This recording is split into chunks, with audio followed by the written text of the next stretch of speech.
Aitäh stuudiole ja meie oleme oma võttegrupiga Lillekülas ühes loomasõbralikus perekonnas ja siin on palju lapsi, palju koeri, kasse.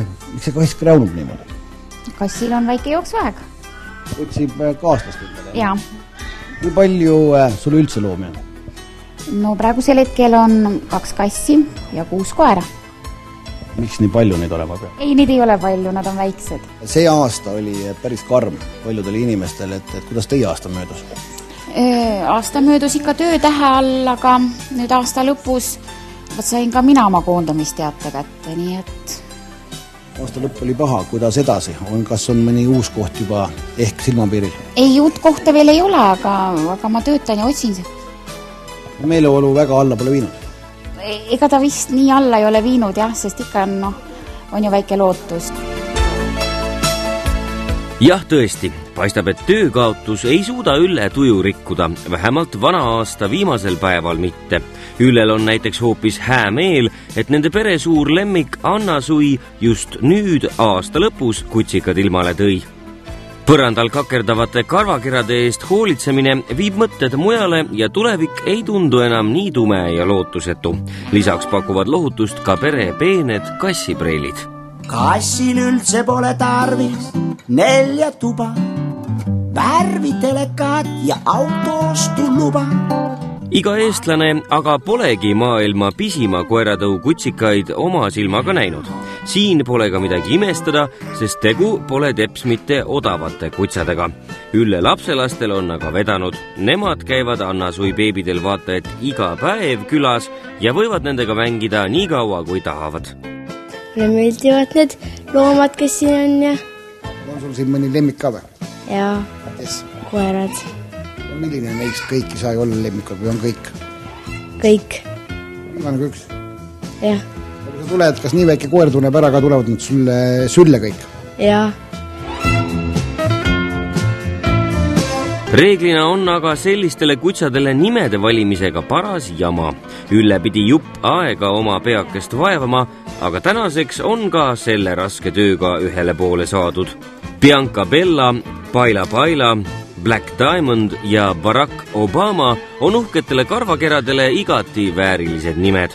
Chihuahuasid peetakse meie mail ikka just peibede, tibide ja mimmide mängukannideks või aksessuaarideks. Sel aastal esmakordselt isarõõme nautinud Kenzo perenaine Kerli Niilo vaidleb sellele aga vastu.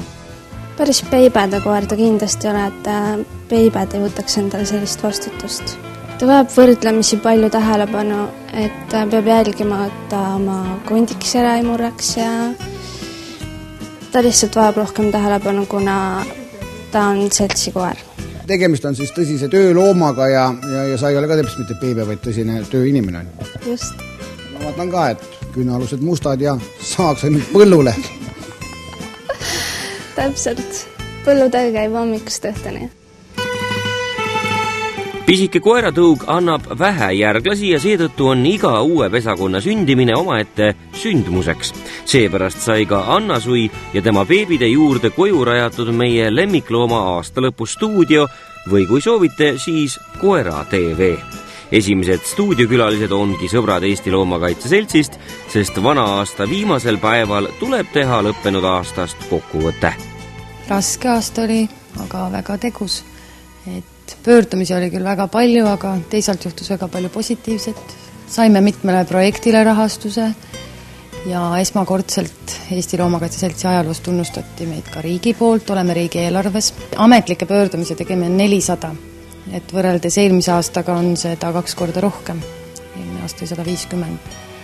Nii et sai piinatud siin Veterinaar- ja Toiduametit kõvasti ja politseiametnikke ja teisi asutusi ka Keskkonnainspektsiooni ja et vanasti riiklikud asjapulgad suhtusid päris üleolevalt kolmandasse sektorisse, et kuidas täna lood on? No, täna ma ütleks, et need lood ei ole nii, et üleolevat suhtumist oleme kohanud küll, aga väga harva. Et enamasti koostöö toimib kõikide ametitega. Et politseilt võib-olla ootaks natukene rohkem. No, politsei poole pidasime vajalikuks pöörduda 67 juhul ja kaetusväärselt on ainult 7 juhul algatatud kriminaalmenetlus. Kuigi leiame, et mitmel juhul, kui algatati väärteomenetlus, oleks pidanud algatama kriminaalmenetluse. Kui teie arvamus ei ühti politsei omaga, mis te edasi teete? Alati võimalus vaidlustada politsei tegevust ja oleme kaevanud prokuratuuri. Ja mitmel juhul on ka prokuratuur kohustanud politseid kriminaalmenetlust algatama. Lisaks loomadele saime aidata ka inimest. Väga hästi läks käima Gustavi projekt. Lisaks prillidele on plaanis ka puid juurde viia ning kui siis Gustav meiega koostööd teeb ja nõus on, et siis saaks äkki suveks vee sisse ja tualetti.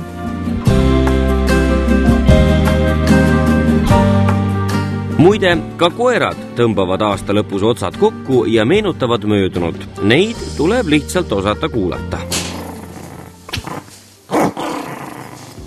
Noh, nagu isegi aru saite, siis meie noor sõber sai isaks 4 tervet ilusat poega ja ta on väga õnnelik. Aasta suurimaks ämbriks pidas ta seda samast skandaali, kus nüüd siis üks meie poliitika aebas või kahtlustas õigemini meie ministreid riigireetmises.